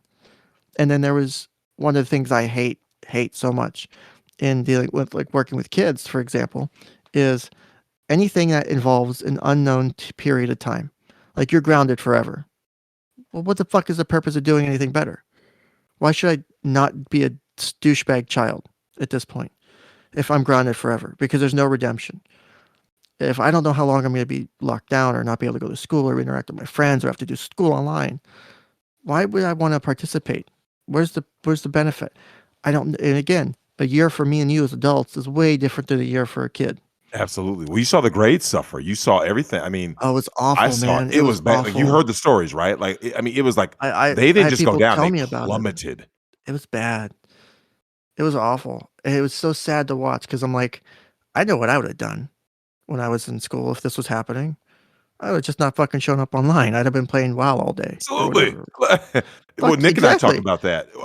I'm sitting there with Nick, and I'm like, and Nick and I were like, "Yo, man, could you imagine if back in the day when we were in school, we had like I said, a year? What if it was your senior year, right? Like, yeah, hey everybody, COVID. So just do these classes, from the remotely on the. Remember, internet and all that stuff wasn't even good back then. You know what I'm saying? Like it was the early days back when we were in school. So it's like, but provided that we have the same internet as the guys have now, how can you expect kids to just suddenly be like, oh yeah, man, we're all over this, right? Like we're gonna be on, we're gonna be in school. 'Cause you and I both know, Ken, school is a giant daycare, right? The reason why school is set up the way it is because it's a daycare center. So when you tell kids, hey, you don't have to go to school, you need to now change their workload to reflect that. Kids should have had no more than 2 hours max of busy work, right? They were trying to keep Yeah. kids occupied for like 6 hours a day. I'm like, they're not in the classroom. They're at home. They wake up, they're like, oh, I'm gonna go get some cereal. Let me go ahead and do this. Like my daughter was over at Nick's house, obviously. We were there a lot in 2020. Hmm. And there I am. Her mom would be sitting there checking in with me, like, "Hey, did she get her stuff done?" So I'm like, "Look, you can't put it on the parent to like basically be the teacher, right? Are you doing your homework? Are you doing it like all day? You know what I'm saying? Because we have stuff to do. You know, Yeah. it was a strain on everybody. It was like, look, man. But you know what though? One of the things is though, Ken, it exposed how useless the public school system is. Just like some of your issues that happened at your old job exposed the Karen pandemic, and in the same way that it exposes it, you have to find a way to fight it, right? And I was going to ask you also, Ken. Obviously, what happened with you with the Karen Brigade, where do you believe that there needs to be more pressure on women to call out Karens? Because if men call out Karens, men get canceled. What do you think about women calling out Karens? I mean, I've had people who, I mean, I have a couple people who are regular supporters of mine, people with, who are women who are support me, that follow me, that watch me, who've been on my show, and they get called crazy or they have mental health issues because one of them, Twisted Puppet, likes to go off on the people who fucked with me live, and so they yell at them, and okay, that makes sense, because they're to them, they see these Karens as genuinely awful people. And so when they come out, because I had an accidental Karen stream where Karens were on my show, that was fun. Um, and so, people are going off on these people because of what they did. And so they're just dismissive either way. So it doesn't matter. It doesn't matter whether or not it's a man or a woman telling them you're doing things wrong. What ends up at the end of the day is the way you really deal with this is having a way to, and if you're going to be in a position, and I hate because it's almost, I don't want to say it's the same, but it's kind of like not wearing a short skirt, the kind of thing, right? As doing defensive prep, right? So if I'm going to be in like, for example, been doing interviews for jobs, been selected for 2 jobs, and I'm in a personal debate dilemma right now of which one I'm going to pick. So I'm going through the background checks for both, and I'm going to pick one of them. One of them, hopefully both of them are going to give me the creative freedom for YouTube that I'd like. So they don't give a shit what I do. One of them is that you don't give a shit, you know? So if you're going to be in a position where you talk about controversial stuff online, you might have to do the whole talk to your boss and say, look, I do some stuff online for a hobby. It has nothing work related. Sometimes people get upset with what I say. Nothing's illegal, nothing's wrong. Some people may call because they if I ever get doxxed, people may call and bitch about me. If you ever have any questions, come to me about it first, is all I ask. And just have that transparency. The thing is, you shouldn't really have to do that. But we're in a place right now where we kind of have to do that. But it might be the only way to really change the tide, right? Is to get people who are in those places of power and like business owners and companies or whatever to have the understanding of, okay, I have a guy who likes to do YouTube shit or Twitch or TikTok or whatever is a hobby, it has nothing to do with our business. And if they get targeted, let me, someone calls and bitches about them. All right, hey, Billy Bob, someone called and said you're doing this. Can you tell me what this is about? And do an actual investigation, you know, because then you can push back. It becomes as a business you can push back and say, ma'am or sir, thank you for your complaint. We've investigated it, and at this time we'll be taking no action. And then that's it. That's all you have to do as a business. And then they can go on their little bitch phase online, but you did your due diligence as a company, and then it's about from that point whether or not you want to stick to your principles, right? Whether Well, or not Ken, you I've want to always say, said that people need to stop caring. Like I said, if people start going and everyone just went meh, then like all of a sudden they're like, these people crave the attention because the attention itself gives them power. And yes, that's you a simple know, thing I got to tell you from a therapeutic point of view. oh, Like absolutely, yeah, it's yeah, like the yeah. kid. It's like kids. Whenever kids cry and bitch and moan, if you run to your kid every time they cry, that's why they tell you when your kids are once they get to that certain point, you can't go to them every moment they cry in their crib, because they're gonna know that the moment they cry, you're gonna come running. You have Yep, to let them cry shit out. You can't run and answer every question. yep. Sometimes you have to. There's certain times where it's necessary, but other times I've left people to figure out their own shit. Like, look, this is something you have to do your own internal dialogue on. You need to come back. We can continue to discuss it, but I can't give you the answers. I give you some of it. I can't give you all of it, because if I Well, do yeah, that, people it's a need to be it's a more disservice self to you. sufficient in that. Yes. Now, obviously, there's that issue of giving a helping hand and lending certain levels of advice. I will have to ask you this though, Ken. What would be your message to guys who are going through something similar? Like let's say someone sits on your couch and they're getting canceled, and like maybe they lost their job, their relationship is strained with their wife or girlfriend. They're going through all this stuff. What would be your message to guys like that? Because somewhere in there someone's going to listen to this someday and they're going to be in a really rough spot. Maybe they're in that rough spot right now, right? What would be your information? What would be the advice you would give them? First, don't do anything stupid. And most people I don't need to describe this for, but I will do the description for it. Don't take a permanent solution to a temporary problem. I almost did twice. Don't do it. It's You will do more. It seems like the best way to get a solution when things are really rough. Don't do it. Wait till tomorrow. Jordan Peterson, for whether you like him or don't, he has an excellent 6-minute discussion I've played on it was the first stream I ever did on my channel where we watched that video where we talk about, it's like 6 minutes where he talks about someone who had an audience question where the audience person was like, I'm thinking of ending my life soon. Why shouldn't I? And he gives this great explanation. He talks about this guy he used to work with who was like, worked at a prison with him for a period of time when he was doing clinical stuff in a prison. And he's like, you can always end your life tomorrow. You can always kill yourself tomorrow. And he's like, it's such a flippant statement. Like, you can do that. Like, but you can't, right? You can always wait till tomorrow. See if it gets a little better. See if something changes. Wait a week. What's the worst that can happen? You wait a week and then you can finally make that decision. Because once you make that decision, there's no undoing it. You can't control Z that decision. It's over. Things can get better. It may not seem like that. As someone who's been there, it definitely cannot seem like it. It can seem really dark. Uh, and it's been rough losing my job the way it was. I've been depressed. I have no problem saying that out loud, but I'm also comfortable with that. Some people aren't. Some people are afraid to say I'm dealing with depression or I'm sad because there's stigma to it, but there shouldn't be. So first advice is don't do anything. Second, go talk to someone. It doesn't have to be a professional, but you need to have at least, and I tell this to every client of mine I ever had, you need to have at least one person you can confide your deepest, darkest secret in, the most embarrassing thing that's ever happened to you, something you would never tell another soul. You need to have someone like that, even if it's not a therapist. And I highly recommend it not be a therapist. Best friend, family members, someone. You need to have someone you can bounce ideas off of and bounce feelings off of. Have that. If you don't have it, work on finding it. If you need something in the meantime, definitely get a therapist. Find someone. You have to have that. And, the third thing I would suggest is figure out what you want to do now. If you've been canceled, how do you move on?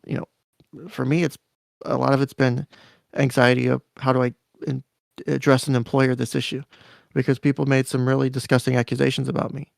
People said I was getting sexual gratification to reading a 9-year-old's sexual abuse allegation. How do Wow. you explain that? How do you explain that to an employer, right? How do you Yeah. explain it to it? So think about me as someone who's dealt with depression and anxiety.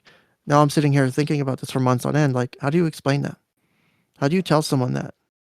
And so it's overwhelming, right?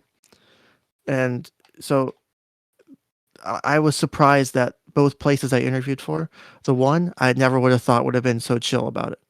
Never, because I can't say what the job is. So I don't want to dox myself on my new job. But I never would have thought a place like that would have been so chill about it. That was like, cool. Just keep your you do your shit on your time. We don't care. Well, Ken, were Okay. you alarmed by the power of Karens? Did that Yes. alarm you? Like, Yes. I mean, Scared the shit out of me. everything's canceled. Like you're done, right? And I have to ask. You mentioned, you're saying like, don't go after my wife. You go after me all you want. What was the impact, if you are open to share, that had on like your wife and your relationship? It's been bad. It caused I mean, because, and and I'll ask people not to pass judgment because I haven't, because I've had disagreements with my wife about it. She views the situation differently than I do. Like, I feel like my actions I took weren't necessarily wrong in reading the documents. She disagrees. She feels like, well, I might have overstepped. Maybe not anything unethical or things that would lose a job, but she feels a bit that I overstepped. And that's okay. I'm not mad at her for feeling that way. She has the right, and I've told her before, it's okay if you disagree with me. I want you to have your own opinions, right? And but when they kind of came at her, and just losing my job because that was my source of income. I have a disability income from the VA because of my fucked up back, which has helped kind of keep things tied me over. Trust me, power's been shut off a few times and on and off, and it's been very tight. So I'm happy to be hopefully getting a source of income soon. That's definitely more reliable because it's been so stressful. The money, like the finances, has been so stressful. I had to do um, the the COVID forbearance for my mortgage. So my mortgage is suspended right now. I had to put my mortgage on suspension so I could feed myself and my wife and my pets. So I don't have to pay my mortgage every month. So that's on forbearance right now. That's going to be on forbearance for a bit while we get caught back up. Other bills are behind, you know, uh, and so it's been stressful. And so all because of one miscellaneous shit that I did online. And then they come after, they target her for a bit. That shit ended real quickly when I pushed back hard. That got taken care of real quickly uh, because the threats of lawsuit were made real quick, and that we're being backed up. It was not okay. So that ended quickly, and then once that disappeared, that stress kind of went away. Uh, the more intense stress, but the overall stress of losing the job and the income and finding, because my wife's been so concerned about, she's like, I don't think you're going to find a new job. She's like, who's going to want to hire you after that? Which is a fair question, right? Who's going to want to hire you after that if they don't know what's really going on, or if they heard, if the word's been spread around that, oh, so and so Ken has, he was fired because of he was apparently doing these horrible things or getting off to this stuff. Like, if the word had gotten around, so it's a lot to deal with. So managing it has been stressful. It's been awful, and it's only been 6 months. I lost my job like July 20th or so, right? So yeah, it's about 6 months, and in those 6 months, so much has happened, and I can hardly remember half of it because it's been like day to day to day, fighting, arguing with people online, and trying to keep track of evidence and information, and pissing people off, and but it's an experience that I don't necessarily regret because it's given me a different insight on life. I think it'll help me professionally in the long run.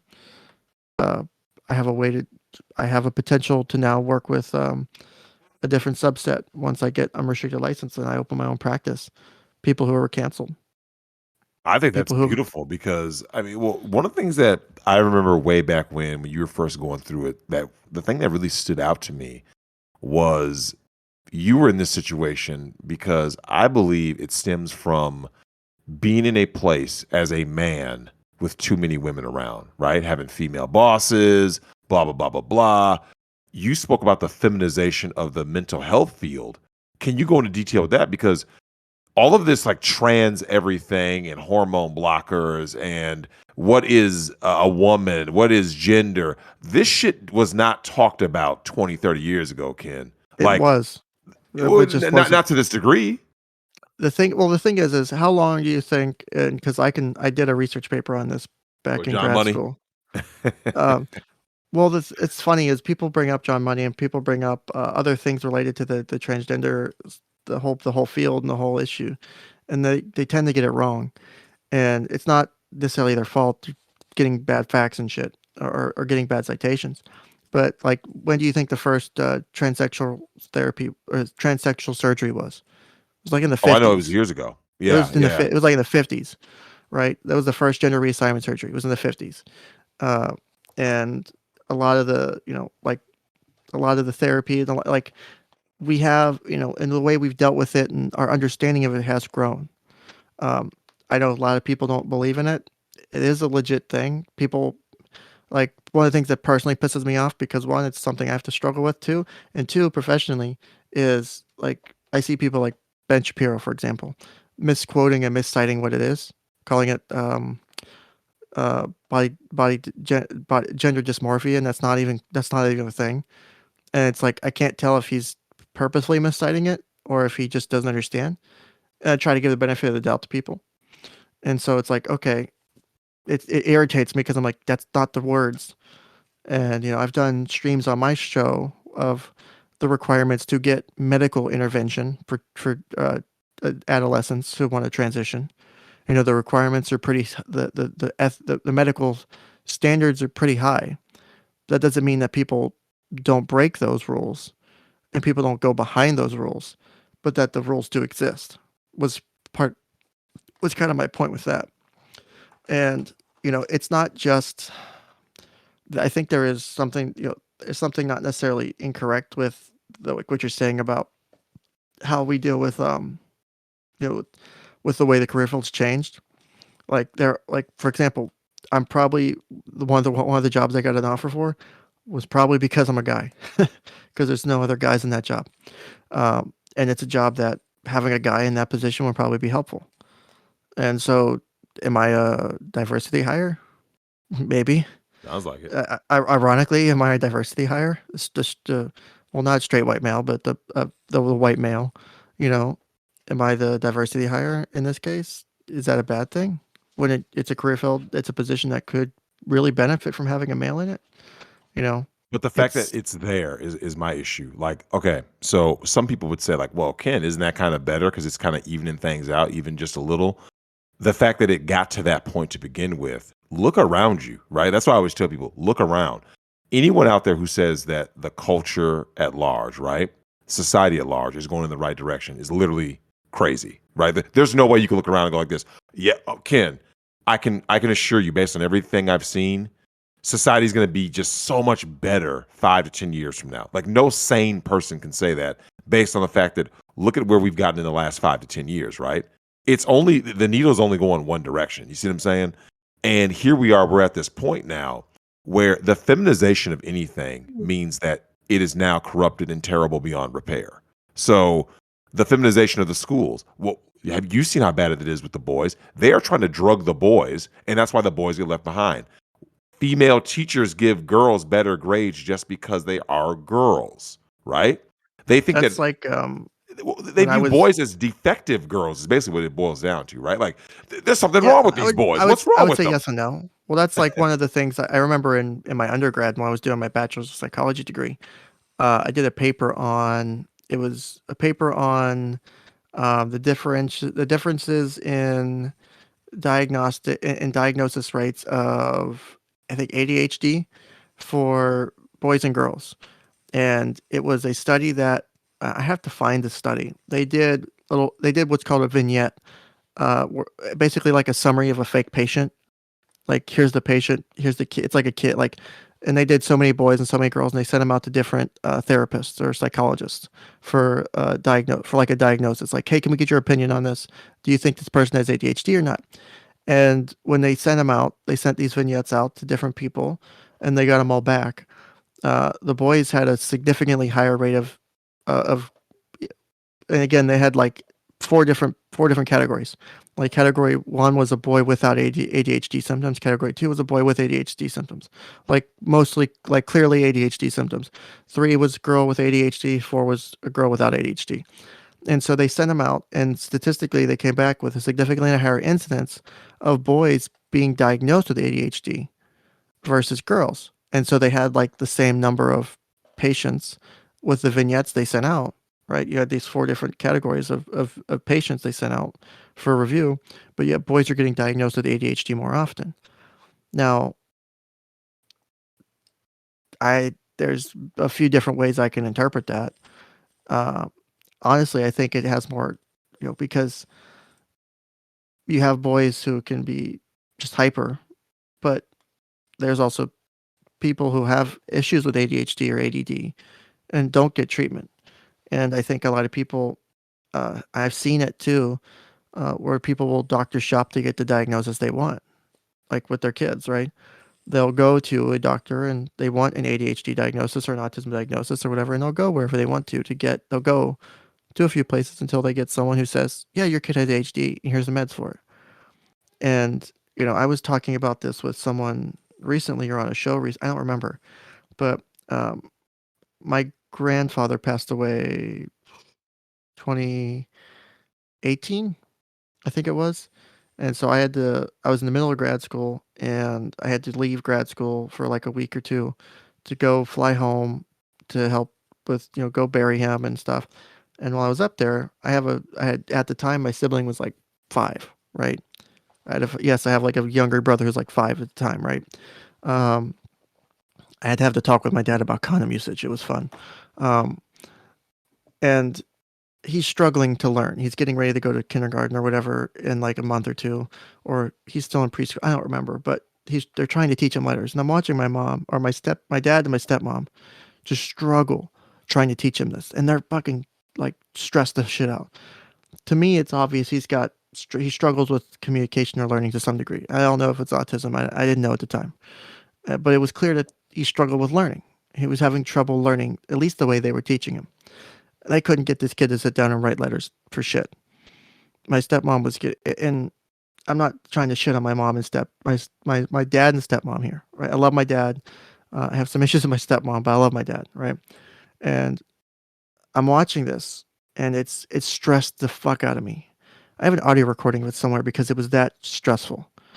I was like, I have to record this because I can't. I have to hope I'm not listening to this. And like, my stepmom was getting so frustrated, and he's 5 at the time. Like, he's 5. I think he's 4 or 5 at the time, right? So he's a kid, and he's not wanting to do it, and she's getting frustrated, and she starts like ranting about, how if you don't want to study and do your work, you'll never you'll never do anything in your life. I'm like, he's 5 fucking years old. I'm like, he doesn't understand anything you're saying right now. It was so horrible to listen to. And then later that day, I was like, they were stressed out or whatever. And I was like, okay, buddy, let's do this work together. And I got him to do the work with no problem.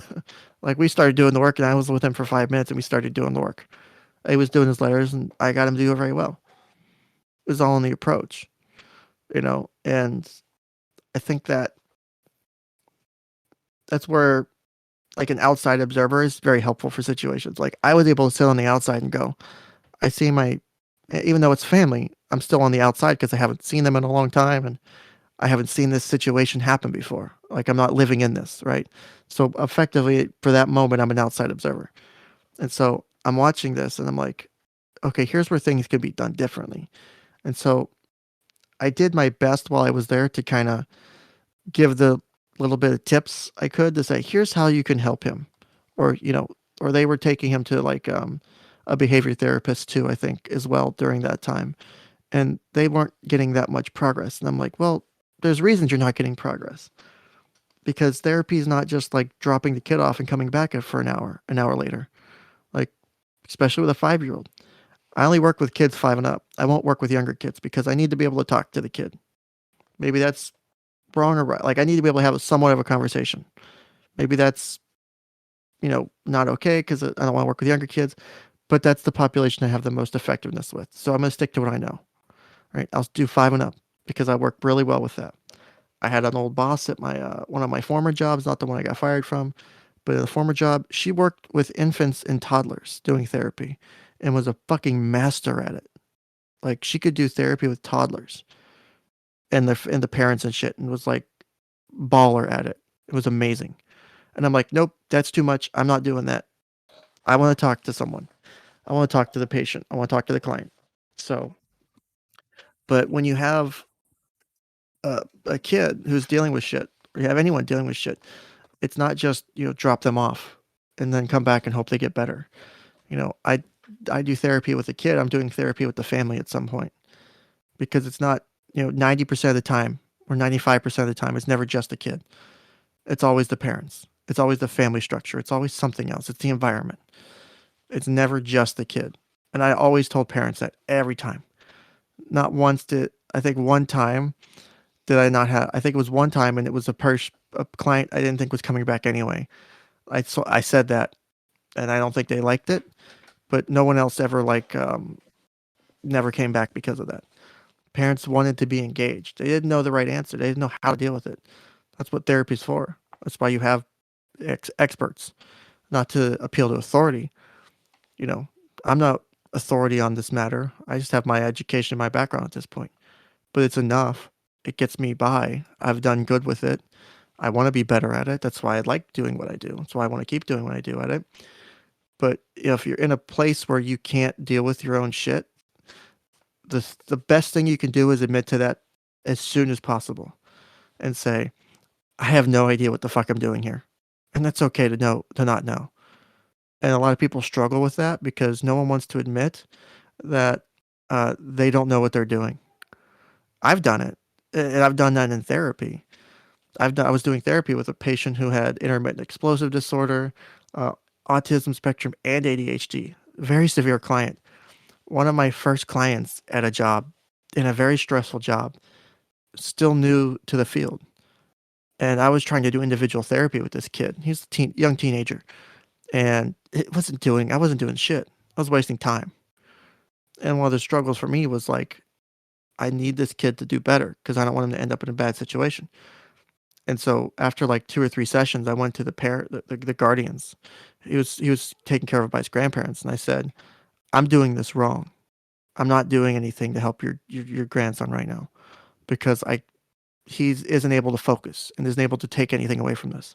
So my time is better suited to spending an hour with you every week or even twice a week, spending an hour with you and teaching you the things that you can use to help your grandson do better.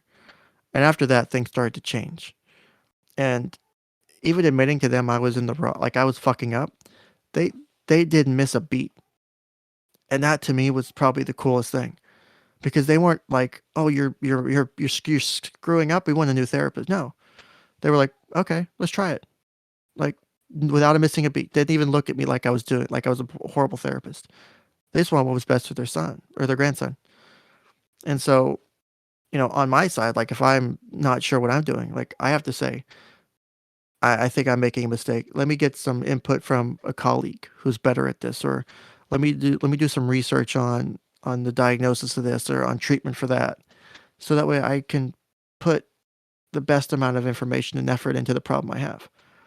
But at the end of the day, coming back and making decisions that are, if you don't know what you're doing, don't be afraid to say you don't know what you're doing. Don't make a fool of yourself by trying to think you do. I see that too often, and it hurts to watch. Sorry for the long rant. Oh no, we like rants. I mean, well, you're spot on. I mean, hell, I think that's one of the biggest issues that's affecting a lot of people right now is that like they have this, they always talk about the pride before the fall, right? A lot of people just have this whole thing where like they double down, right? Like Ken, when I'm wrong, like I did a show Well, you're with always my wrong. cousin. Yeah. So, Well, I did a show with my cousin, and I had a big, huge gaff about NASCAR because I didn't know that they didn't have AC inside the car, right? oh, come on, And Drexel. You're black. You yeah, should know all about NASCAR. yeah. Black guys are NASCAR experts, right? So there was Oh a yeah. dude in the comment section who corrected me, right? He was like, "Yeah, because we were talking about with video games, you can wind up sweating by playing games because you're so intense, right?" So I made it analogous to a NASCAR driver, right? And I was like, "Yeah, I mean they aren't like lifting weights or they aren't like running up and down a field or a court, right?" But they're still sweating. The guy was like, "Yeah, they're sweating like that because they have that shit on and there's no air, right?" I was like, "Oh, well, I stand corrected, right?" Like, see, I'm like, there's no need to have that pride. Like when I'm wrong, a lot of times I'll make fun of myself, right? Like, yeah, whether it be fads or whatever. Like, I hold my L's. I'm like, look, you know what, Ken, I fucked up, right? I was wrong about this or I was wrong about that. Like, there used to be a time I know you kind of remember it where people used to kind of like poke fun at themselves, right? Like, yeah, I got something wrong. So what? You know what I mean? Like it wasn't really a big deal. It was like, oh, I remember doing a show on Nick's stream. I didn't know what the Streisand effect was, right? I was corrected later. I'm like, oh, that's what they meant. I thought they meant in regards to her looks not being desirable, and That's she funny. wound up becoming famous. I thought that was what the Streisand effect was, right? They're like, and then they explained it to me. I'm like, oh, that. You know what I mean? Oh, okay. Yeah, Yeah, that's funny. cool. And I think, and because like I said before, it's extremely hard to admit fault, right? If you're in a relationship and you're fighting with your significant other, right? And you made a mistake, but you don't want to own up to it. It's not necessarily because you don't want to be accountable. It's because just admitting fault sucks. Because then you have to say out loud, I made a mistake. Whether it was I didn't put the dishes up or whether you slept with 30 people, you made a mistake. Even if it was a conscious act, it can be a mistake still. That's also a thing. It's shit's not easy. Life is complicated. You know, it's like I'm watching from the outside now most of this Karen shit, right? Because I don't really deal with them anymore. I've tried to move my shit past it. I'm trying to get settled into my new whatever job I end up picking here because I'm going through the background checks for both of them. And once I get settled in, I'm going to try and get a more regular streaming schedule back up. And I want to like grow my channel and do something with it. I like my weird ass shows I do. We've done weird shows, we've done fun shows, and I like the outlets. It's one of my real hobbies at the moment. I don't have many other hobbies. Coming on here to talk to you for a couple hours is a hobby. Like it's a huge stress outlet. Like I can come on here and just bitch with you guys for 2 hours or 3 hours or 6 hours or 10 hours, and Drex is over here really like asking good questions. Tim's over here jerking off in the corner, and we have fun with it. And so, I actually so had a question for you, Ken, if it hasn't been covered yet. I have been listening in. you're watching in the corner. Yeah, we know. Yeah. I was watching in the corner. Hey, Drex, do you want some snacks? Yeah. Oh, that's wrong. Protein bars and Gatorade, man. Yeah. I've got protein. Well, we're Yeah. poor around here. We only have Powerade. We don't do that high class stuff. Anyways, the question I had for Ken, I know you talked a little bit about how it ended with your employer. Do you think time has because I mean, we all remember you talked to us when this first happened and you had some fire for her. Do you think time has kind of softened your stance on her, or does it still hurt just as much? Oh, I mean, it still hurts. Like I said, the most difficult thing wasn't necessarily, well, the loss of income has been difficult because paying the bills and keeping food on the table the last several months has been hard. Keeping the house from being foreclosed has been stressful. And I can't even begin to put to terms how overwhelming it's been, which has been one of the things that's kept me from getting reemployed is the stress and crushing. And I know that shouldn't be an excuse to like, why haven't you gotten employed yet? And I'll take accountability for that. Yeah, I should have been employed sooner, but my own mental health wasn't ready for me. I wasn't ready to go back, if that makes sense. I was dealing with it in my own way, and it maybe wasn't the best way. And like I said earlier, it's been overwhelming trying to figure out how to tell an employer how you lost your job over this. Because I had to put on my job applications, did not leave previous employer amicably. I will explain it if you have further I basically summed it up to I was a victim of targeted harassment online. People called my employer and caused me to lose my job. Please let me know if you have more questions. And it's worked out. So Ken, I got a hot take on that. okay. I think it helped because okay, think about it. They're so used to cookie cutter resumes, right? Don't you think that when someone says ask me about this, remember they're looking over your resume and they're like, well, we like this guy. Ask me They about want to my know. BBC. Yeah. My big black couches. My big black couches. Well, they tend to want to know these things. You see what I'm saying? Like they look at that and they're like, well, let's see what this guy's about. Because I think when you're open and honest, and I think that really shows something where someone goes, you know what? I kind of like this guy because, hey, he's just kind of being open about what happened at his last job. He's got receipts. Here's the videos. He's giving us context. I think that kind of works in your favor because, I mean, think about it. You know what it's like out there in the job market.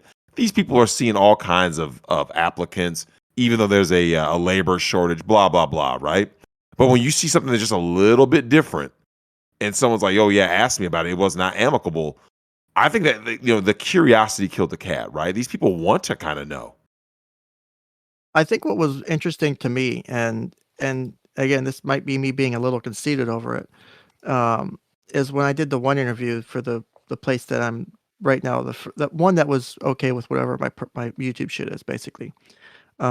Whenever I was doing the interview with them, the COO, the chief operating officer, was one of the people doing my interview, and her and one or two other executives were doing the interview, and the other guy who was a therapist who was in the military, so we had some kind of relatable factors to talk about.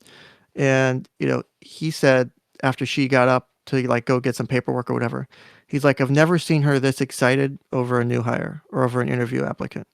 Like she was normally because she was talking about how soon we can get started and what's it going to take, how much do we have to pay you to get you started here, and whatever. And I didn't negotiate my salary much. I didn't have much to negotiate at this point. And so I was like, okay, I'll take that as a starting salary. I'm fine with that. There's a salary position, which I'm cool with. I like salary, believe it or not. I prefer the consistent income. I don't mind working. But he's like, I've never seen her act this way with an interviewee or with a new hire. I would go as far to say, it sounds like it's one of those jobs where talent like yours isn't commonplace. Like, how often do you think this happens to other people, right? And yet you have this qualified and talented with, could get good reviews from past clients, and yet Give me 5 stars on OnlyFans, yes. yeah, absolutely. But yet you just fell right into her lap and you need her. And she's just like, okay, I don't want to tip my hand, but this is probably one of the best prospects that I could offer this little money to. I was just amazed that out of because there's 2 jobs I primarily did interviews for at this point. And I've applied for a bunch of others. Some of them just aren't good fits or I don't really want to do. I just applied anyway. And these 2 that I did interviews for, I still don't it's to me because I tend to kind of put myself down a bit. I was the number 1 pick for both. And I know that job number 2, at least 5 to 10 people interviewed. And I'm sitting here I'm probably not the most qualified of all these people. There's no way. I'm probably not the most, because the job number 2 pays a lot more, but it also requires travel.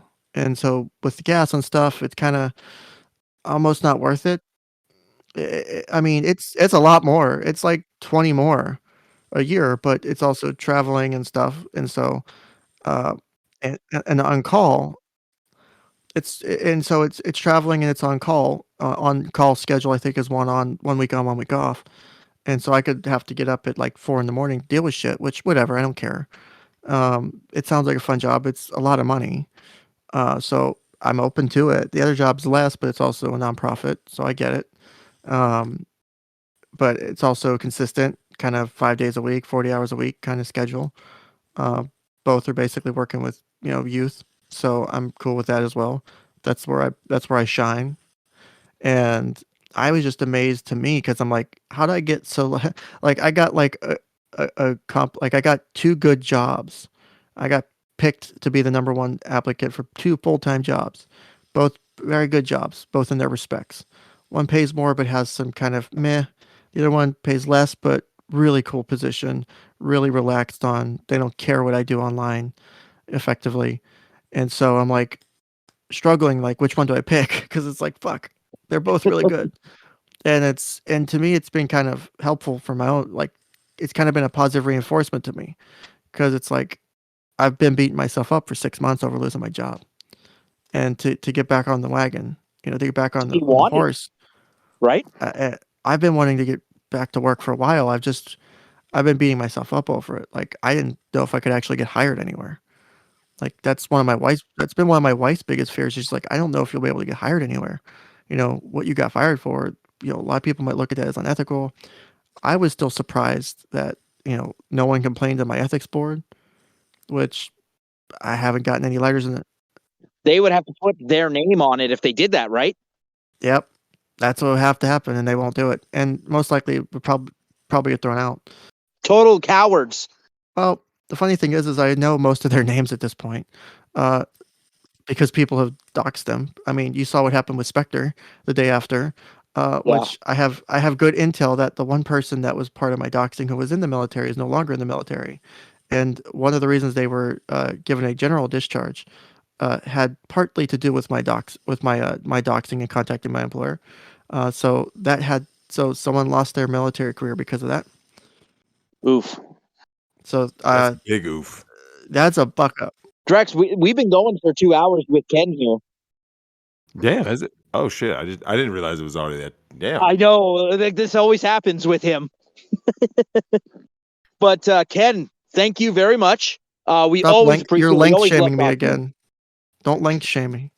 Girth shame me if you're gonna do anything. So Ken, when you're finished plugging me, you can plug your stuff. I plug you all the time. I know you So, do. I love you, that's- Kenny boy. You like it. Also, don't forget to go to supportken.com/toys for a discount on Levin's Teledildonics toys. Those are fun. I still have that. I don't think anyone's ever bought any, but I still just like it for the meme. So I do it anyway. Because I do have an affiliate link through Levin's. I know Drexel probably knows who Levin's toys are. So exactly. That laugh lets me know. That laugh tells me I know everything I need to know. Yeah, we need to do a 24-hour stream. I'm going to try Here you guys go with that. You better do that shit with Nick. He looked fucking horrible. When we get to 10,000. Yeah, you can do it for taking 24 I've watched hours. every hour of that 24-hour. I've watched I was pretty much miserable. every hour of it. You bet you were And sleeping. you took a nap, and you were still miserable. There was that one nap. You were there for you were there for 2 hours, and then you took off for like 16, and then you were like, "Oh man, I was really tired. I had to take a nap and some snacks." And I remember that stream. I watched that stream. I was there. I wasn't Ken at the time. I was under a different name in chat, but I was there. I still we'll remember that. Now we can, between the three of us, Drex, Phil, you, and me, we can cover 24 hours. Yeah, and then if you guys need help, I can. If you need help, let me know. Misery. Oh, yeah. Of course, Ken. I always need your help. If you need help with under them covers or whatever, just let me know. Anyway, it'll depend on my eroticism for one night. We're overloading on it. I love overloads. But if you plug your actual channel. If you want to learn more about me, check out my YouTube channel, youtube.com/Ken's Counseling Couch. You can also check me out on Locals, Ken's Counseling Couch.locals.com. My GoFundMe is still technically up, but no one's donated to it in months, which I don't ask for. But if you like what I do, if you like my content, I know my content's sparse at the moment. There's been a lot of shit going on in my life the last few months, so I haven't streamed as much as I want to. Once this job thing gets figured out and I figure out what my schedule's going to be, I plan on doing more frequent streams. It's just been trying to get shit figured out again because things have been a clusterfuck, for lack of a better term. It's a technical term, right? So yeah. But thank you for having me back. It's been great to be back on the Migtown. Of course. We can't go too long without a Ken stream because, I mean, it's just the audience wants it. Drex, well, you know what? I'll give a quick report from the front line here because we were just out. We were down at the Montana-Alberta border where that big trucker protest is going on. We were just handing out some coffee to some people. We couldn't get through the police blockade, so we handed out coffee to people who had set up on this side of the blockade. Conked a few times, did some memes, waved a "Don't tread on me" flag at them, and yeah, that was we had fun memeing, and that's all it was. We were just down here for today, donate some coffee and some warm liquids because it's minus 20 and snowing out here right now. I think that's minus 5 Fahrenheit for you guys, or Fuck that. maybe 0. Fuck that. Yeah. So They got to 32 the other day, and it's cold. In Florida. In Florida, of all places. In Florida. Also, But anyway, live picture from the scene here. I got. Oh yeah, I got a picture I put in Tyrone chat of my buddies with the flags. Tim's holding the balloons here in this picture. But Drex, I'll plug our stuff and then final word over to you. Of course, you know where to find Migtown Podcast. YouTube.com/Migtown Podcast. Patreon.com/Migtown Podcast. We are now on Locals. MigtownPodcast.locals.com. Subscribestar.com/Migtown-podcast. Drex, final word to you. Well, the final word is really simple in regards to both cancel culture and mental health, because I think they kind of go hand in hand. You hear a lot of guys that when they get canceled or, obviously divorce raped is kind of a form of cancel. It's like financial canceling. A lot of guys want to end it. And it's interesting to have guys like Ken on who come from that field, come from that world. And like I said, we're going to really push men's mental health, overall health, right? Mental, physical, spiritual, really pushing that this year because, Ken, you've said it yourself, man. It is a really dark place you go when, like you said, you don't know where the next check is coming from, the next meal is coming from, and that is really rough. So, fighting back against this, because if no one fights back, we all know what's going to happen, right? They'll just cancel more people. So it's good to know that guys like Ken are able to strive and overcome these things. And that's what we always push, is always striving to be better, do better, and overcome. So Ken, thanks again for coming on and sharing your story, man. No problem. I like being here, and I wanted to do with Nick, and we've never got around to it. And I'll offer the idea to you as well. Is doing almost like I told Nick before, I'd pay the amount of information I would get out of you, doing like doing therapy sessions would be amazing. Like I could go in all of this. I can explain so much shit just listening to your content some of the time, of like your background and all the shit you've gone through. Like I'm like, there's mommy issues, there's all this other shit. I'm like, I got so much shit I can work with here. Is if you ever wanted to do, like, for example, talking almost from in a therapeutic way, like going into dealing with like the divorce shit and dealing with the custody stuff, and well, technically I was never married. Clinic, well, like even if you weren't married, it's still you're in a long-term relationship. How you separate, how you split the baby effectively, right? Yeah. And how you do that, like we could approach it almost like a clinical way, not real therapy, obviously, but and see how people. And see how, I don't want to say you get a taste of therapy, but we can explore like how I would deal with it, like how I would ask questions and what the information I would get out of you would be, like how you would, how you could come back from that, the way I would approach it. Like, I'm not saying I'm an expert at that, but if you wanted to, I'm on the table for that if you want to. Yeah, we'll definitely have to do it. I'm all for like random out of left field kind of shit that'll be like, I'll go on Ken's casting couch. Oh wait. Therapy couch. You can go on that. You can come on that one too. I always need people on the BBC. Every time I say, I always think of casting couch and not counseling couch. What the hell is casting couch? Just rolls off the tongue better. It does. Well, that's why there's onlyfans.com/Ken's casting couch. But I have not been able to be verified. They still won't verify me because of the name difference, apparently, because it's not my real name. So I can't get verified on OnlyFans to post anything. And the only thing I was going to post was going to be pictures of black leather couches. But I was going to do it anyway, just for fun. It's like a joke for the BBC. So. Oh, by the way, Kat is telling me something about Michael Bay, Drex. Well, we were watching a movie. Yeah, we watched a movie, and she makes a comment about it being Michael Bay, right? Because there was a bunch of explosions and shit in the beginning. And I'm like, ha, that's funny, because that's the whole trope with Michael Bay movies. And then later on, I'm like, damn. And she's like, no, really, I'm serious. And I thought she was still joking. Like, Ha ha ha. Yeah, I know. There's more explosions. In the very end of the movie, it's like directed by Michael Bay. I'm like, this is directed by Michael Bay. And then she just gave me this look like, are you serious? I'm like, look. Yeah, I get it. Yeah. Directed by Michael Bay. All right. Well, shout out to you, Kat. That one was for you. All right, everyone. You know how to find us and support us. Until next time, stay frosty. Stay toxic, Kings. Take care, everyone.